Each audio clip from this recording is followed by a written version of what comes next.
There was an attack at Professor Soludo's compound while he was hosting some people, and he has reacted to what really happened exactly at that scene.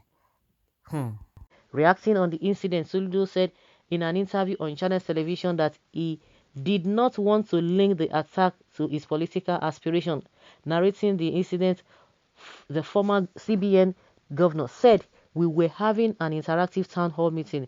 We had finished the Dacian Chrism Mass at about 2 p.m. and by 4 p.m. we began the interactive section with a Sophia youth. The Sophia youth is my hometown. I am a village boy and this is where I feel safest anywhere in the world. I walk the streets and I mean everywhere as a village boy." With the interactive section, which had over 1,000 youth seated.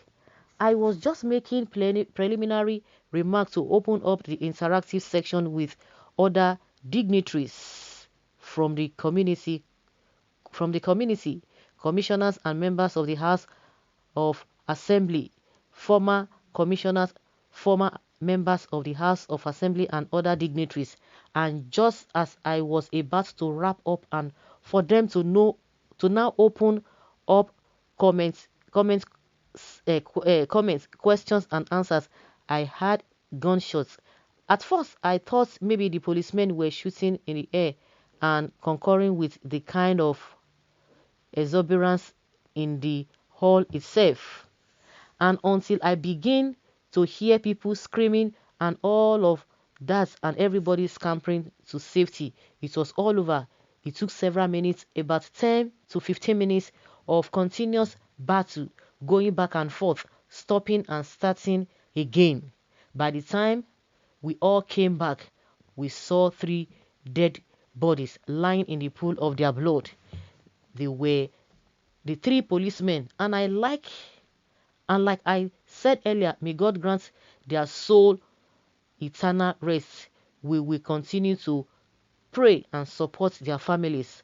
And then the Commissioner for Environment was abducted. I understand that when they ran and jumped the fence, some people grabbed and took him away. According to him, the secretary operatives, including the DSS, police, army and civil defense, are already in his house, assuring that he is unhurt.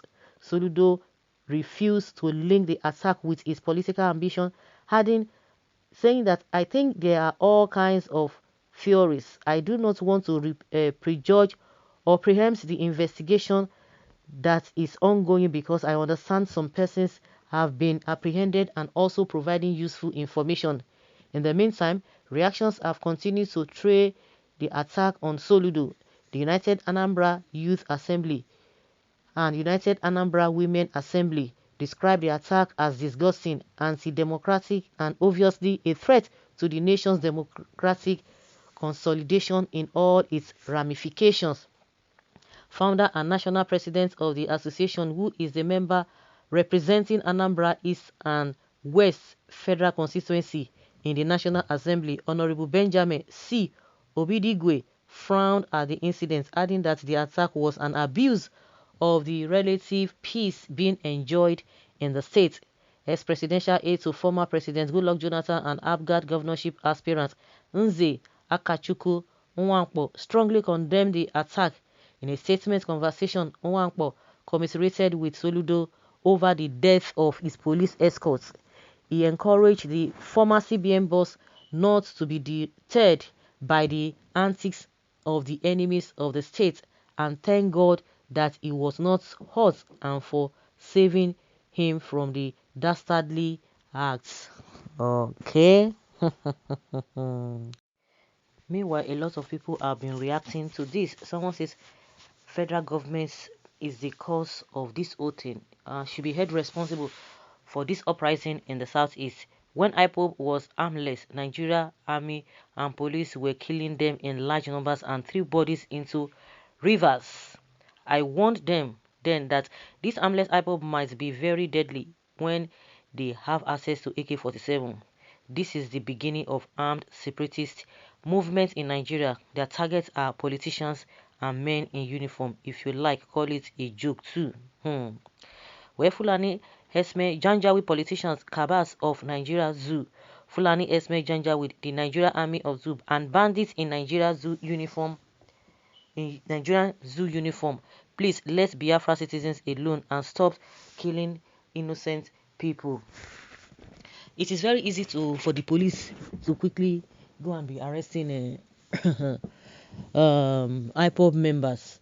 But recently, just like Soludo said, he said he does not believe this thing is politically related. But let them find out the truth. If they're going to tell Nigerian people the truth, that's another thing. Not just saying one thing and doing another thing. Most of the investigations they've said they've carried out, we don't see the end to the we don't see the roots cause, or we don't see to the end of the whole thing. Most of the cases are always being swept under the carpets. Let them do investigation. But this whole story is something else, or this scenarios or what has been playing out is really, really unfortunate. In the course of this thing, 3 people died.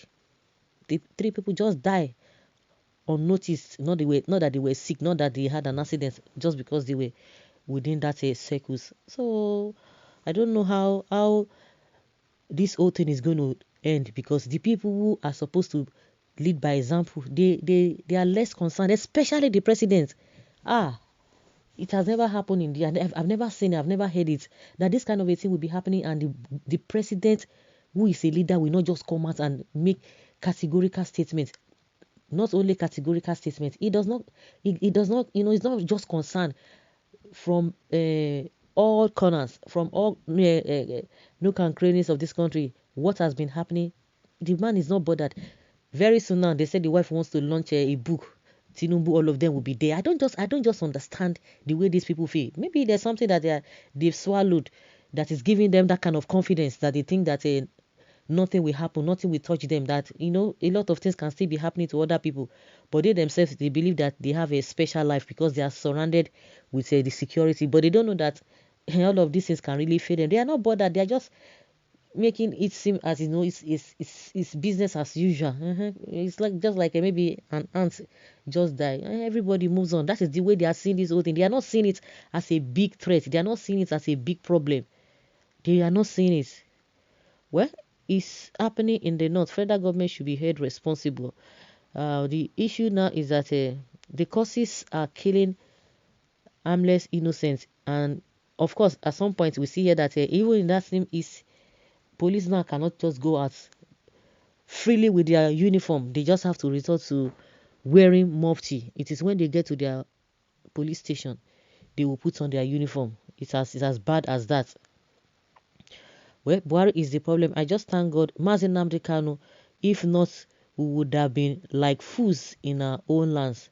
Honestly, may God in heaven bless and keep him and his family in Jesus' name. Nobody's going to give him, but those who are still believing in him will still believe in him. But nobody's giving him credit, because I'm just surprised that these things are happening. Not that we were taking on our ways. We were not taking on our ways. We have been told, we've been warned. People got the information, but the government to come and tell you that don't mind them, don't listen to them. But now the government cannot save them. The government cannot save them.